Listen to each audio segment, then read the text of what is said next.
Not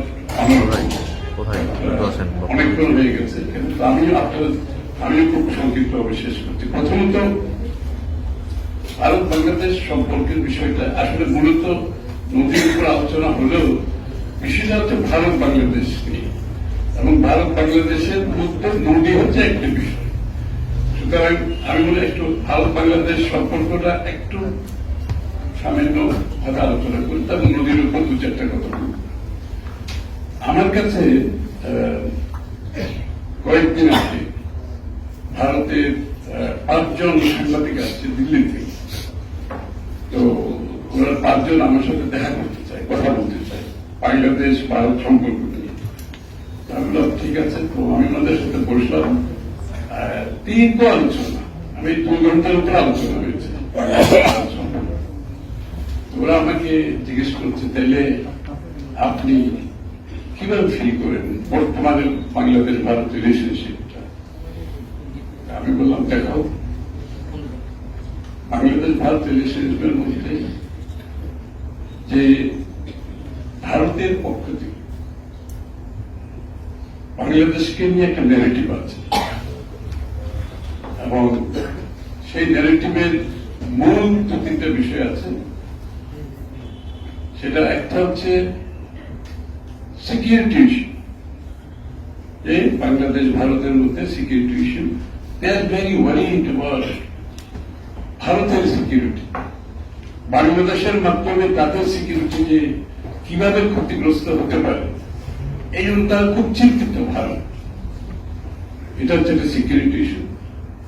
আরেকটা হচ্ছে হিন্দু মুসলিম issue, হিন্দুদের উপর নির্যাতন ইত্যাদি ইত্যাদি, যে হিন্দুদের প্রোটেকশন বাংলাদেশে নাই, বাংলাদেশ সরকার নিশ্চিত করে নাই, এবং সেটা একটা বিষয়। একটা হচ্ছে ফান্ডামেন্টালিস্টদের ইস্যু, মৌলবাদীদের ইস্যু। তো আমি তাদেরকে বললাম, তোমরা যে ন্যারেটিভ তৈরি করেছো এই 3টা বিষয়ের উপর বাংলাদেশ ভারত সম্পর্ক নিয়ে, যে একটা ইকোসিস্টেম ডেভেলপ করেছে, এগুলো কিন্তু একটা আবার ইকোসিস্টেম ডেভেলপ করেছে, যেটা ভারতের স্টাবলিশমেন্টের উপর প্রভাব ফেলতেছে। এবং এই ইকোসিস্টেমের মধ্যে ওদের কিন্তু কূটনীতিবিদ আছে, রাজনীতিবিদ আছে, মিডিয়া আছে, সর্বস্তরের একাডেমিক আছে, এরা সবাই আছে কিন্তু। এবং এই ন্যারেটিভ একটা ইকোসিস্টেমে দিয়েছে, এবং এই ইকোসিস্টেমের মধ্যে তারা এই 2-3টা বিষয়ে বগিম্যান সৃষ্টি করেছে। তো this are the bogeyman they have created, যে বাংলাদেশের ভিতরে আমাদের সিকিউরিটির অসুবিধা হচ্ছে, হিন্দু মুসলমানের প্রবলেম হচ্ছে, তারপরে ফান্ডামেন্টাল ইস্যু আছে। এই বগিম্যান ক্রিয়েট করার পিছনে একটা উদ্দেশ্য আছে।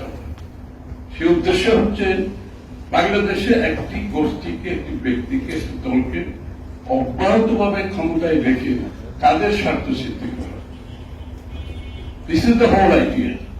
এবং এই ন্যারেটিভটা কিন্তু এস্টাবলিশমেন্টের কাছে খুবই গ্রহণযোগ্য, কারণ এস্টাবলিশমেন্ট যা চায় বাংলাদেশ ভারতের রিলেশনশিপের মধ্যে, এই ন্যারেটিভটা, এই ইকোসিস্টেমটা, এই বগিম্যান ইজ সার্ভিং দ্য পারপাস।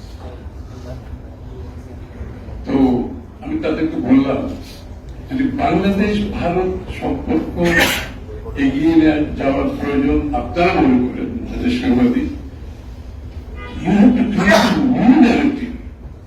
একটা নতুন ন্যারেটিভ সৃষ্টি করতে হবে। Come out of this ecosystem, remove this bogeyman, remove this narrative. You have to create a new narrative. Going forward, যদি তোমরা মনে করো বাংলাদেশ ভারত রিলেশনশিপ এগিয়ে নিয়ে যেতে চাও, বলে নিউ ন্যারেটিভটা তাহলে কি হবে? নিউ ন্যারেটিভ হচ্ছে, খুব সিম্পলি 3টা কথা আমি বলছি। একটা হচ্ছে মিউচুয়াল রেসপেক্ট, পরস্পরের প্রতি সম্মানবোধ, 2টা দেশের মধ্যে, 2টা দেশের মানুষের মধ্যে। মিউচুয়াল ইন্টারেস্ট, যে পরস্পরের স্বার্থ সংরক্ষণ। থার্ড হচ্ছে ওয়ান অফ নন ইন্টারফিয়ারেন্স, যে হস্তক্ষেপ করা যাবে না কোনো দেশের কেউ। এই 3টা বিষয় নিয়ে আসো, এইটার ভিত্তিতে এটাকে ফাউন্ডেশনাল হিসাবে ধরে আমরা সামনের দিকে এগিয়ে যেতে পারি। I don't see any problem. দুই দেশের মধ্যে রিলেশনশিপে তোমরা যদি এই তিনটা বিষয়কে ধারণ করতে পারো, অ্যাকসেপ্ট করতে পারো, গ্রহণ করো, এবং তোমাদের বাংলাদেশের পররাষ্ট্র নীতিতে ইনকর্পোরেট করে বাংলাদেশ ভারত রিলেশনশিপকে সামনে দিকে এগিয়ে নিয়ে যেতে চাও, I don't see any problem. We have problem. You are our largest neighbor. আমি একটা কথা সবসময় বলি, you can get rid of your wife, you cannot get rid of your neighbor. ওসব আমার ওয়াইফের সামনে এটা বলি না। আবার এখন ইদানিং আমি চিন্তা করছি এটা বেশিদিন বলা যাবে না, এটা আমাকে বলা উচিত যে you can get rid of your husband. পরিবর্তন, মনোজগতের পরিবর্তন হচ্ছে, আমাদের বোধহয় আমাদের vocabulary, language, idioms has to be changed. So we have to go for beyond. আজকের এই আলোচনায় আমার সবচেয়ে ভালো লাগছে, অনেকে বিভিন্ন ভিন্ন মতের কথাবার্তা বলেছে। Not that I agree with everything, but I am happy that আমরা বসে একটা মিলে কথা বলতে পারি। This is the environment we have been fighting for the last 16 years. যার জন্য জেলে গেছি, নির্যাতিত হয়েছি, বিভিন্নভাবে ক্ষতিগ্রস্ত হয়েছে। আমি, আমার পরিবার, বাংলাদেশের সার্বিক লক্ষ লক্ষ মানুষ ক্ষতিগ্রস্ত হয়েছে। আউটকাম যেটা হয়েছে এটা আমার জন্য এখন আনন্দের বিষয়।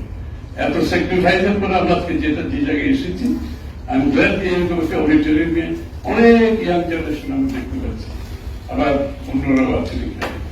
এই যে এই ইন্টারাকশনটা, এটাই কিন্তু আমাদের পাওয়া ছিল, আমরা এটা পেয়েছি, আমি খুবই আনন্দিত।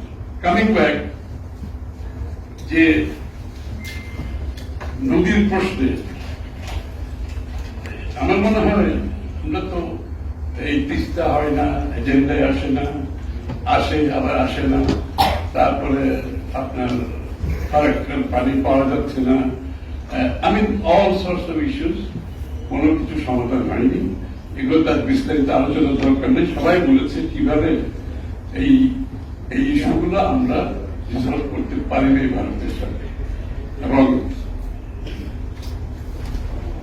আজকের প্রেক্ষাপটে বোধ হয় আমাদের একটু ভিন্নভাবে দেখা উচিত। আমরা এই ইস্যুটাকে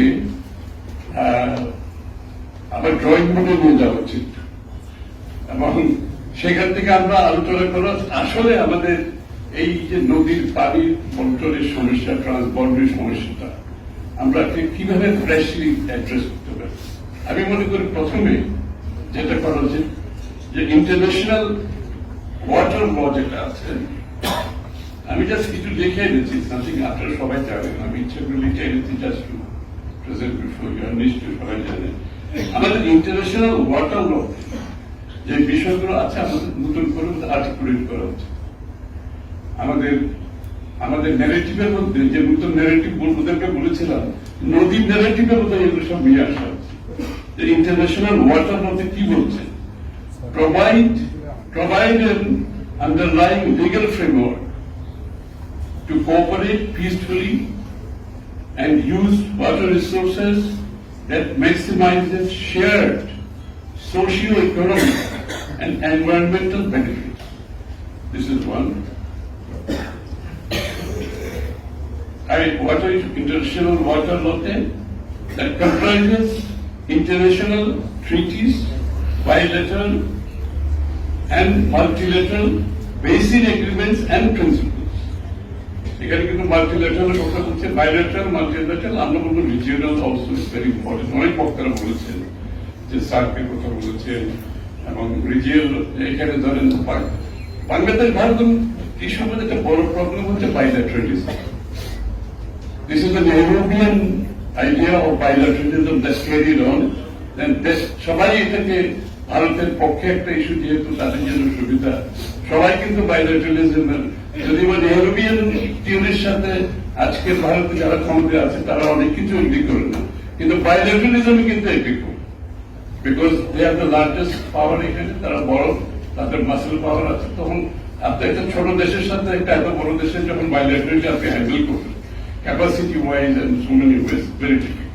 রিলেশনশিপ অনেকে বলেছেন, আমি রিপিট করছি আবার, আমাদের বাইলাটারালিজম থেকে বেরিয়েছে, আমাদের রিজিওনালিজম, মাল্টিল্যাটারালিজমে যেতে হবে। এবং এইটার জন্য যে আমি বিস্তারিত করার দরকার নেই, অনেকগুলো ইস্যু আছে যেগুলো ইন্টারন্যাশনাল ওয়াটার লস এর যে বিষয়গুলো আছে, আমরা এটা কিন্তু ফ্রন্টে নিয়ে আসি। This should be hour starting point. এবং এইখান থেকে আমাদের ভারত কোথায় কোথায় ডিভিয়েশন হচ্ছে, কোথায় কোথায় ভারতের সাথে আমাদের ডিফারেন্স হচ্ছে, ইন্টারন্যাশনাল ওয়াটার লতে কোথায় কোথায় কনফ্লিক্ট হচ্ছে, উই শুড ক্লিয়ারলি আইডেন্টিফাই। এবং এখানে ইনস্টিটিউশনাল ইস্যু আছে, এখানে ম্যানেজমেন্ট ইস্যু আছে, লাইক এখানে এই যে নদী নদী নদী commission, joint river commission, sorry joint river commission, joint river commission institution আছে, বাট ইনস্টিটিউশন ফাংশনিং আমরা জানি, জয়েন্ট রিভার কমিশনে কোনো ধারণা নেই। যেখানে আমি ফান্ডামেন্টাল ইস্যুতে ইন্টারন্যাশনাল ওয়াটার লতে যে ভেরিয়েশন আছে, এই জিনিসটা ফার্স্ট অফ অল, তারপরে আপনি প্রপার ইনস্টিটিউশন গুলো আপনাকে ইন প্লেস করতে হবে। ইনস্টিটিউশন গুলো যাতে অপারেট করেন, management has to be ensure, fully operative management. এবং এই জন্য আমাদের একটা নতুন ন্যারেটিভ তৈরি করতে হবে। ওয়াটার ইস্যুতে পুরোনো অনেক সময় তবে কমপ্লেন তো গুলো আছে, এটা হচ্ছে let us create a new narrative, এবং ওইটাকে আমরা ধাপে ধাপে নিয়ে যাই। এই ন্যারেটিভের মধ্যে আমি মনে করি বাংলাদেশ শুধু নয়, আমাদের পুরো রিজিয়নে এক্সপার্টিস যাদের আছে, যাদের পলিটিক্যাল মাসল আছে, যারা মিডিয়া আছে, অ্যাক্রস দ্য বোর্ড আমরা সবাইকে ইনভলভ করি। আমরা সবাইকে ইনভলভ করে একটা ন্যাশন, একটা রিজিয়নাল ন্যারেটিভ তৈরি করি, যে ন্যারেটিভটা আমরা পুশ করবো আগামী দিনে। কারণ bilaterally it is not work, এটা clearly it is not work, and it's not likely to work, quite honestly. আগামী দিনে কাজ করবে আমি মনে করি না। So we have to create a new narrative. এই ন্যারেটিভটা আমরা রিজিওনালি করি, সব স্টেক হোল্ডাররা নিই, ইনক্লুডিং চায়না, যত যত রিজিওনাল প্লেয়ার আছে সবাইকে এনে। কারণ এখানে তো সবই আমার বাংলাদেশ, ইন্ডিয়া তো ডিভাইড হচ্ছে, চায়না থেকে ব্রহ্মপুত্র ইত্যাদি আসছে। So that us have a narrative, regional narrative, that us involve all the stakeholder. সবাইকে নিয়ে আমরা একটা, this will have to create opinion, it's not just a narrative, this will create opinion. আমরাকে সেটাকে সাথে নিয়ে আমরা এগিয়ে যাই। আমার মনে হয় চলতে চাই। Thank you very much. আমি আপনাদের Sir, I got a question, sir.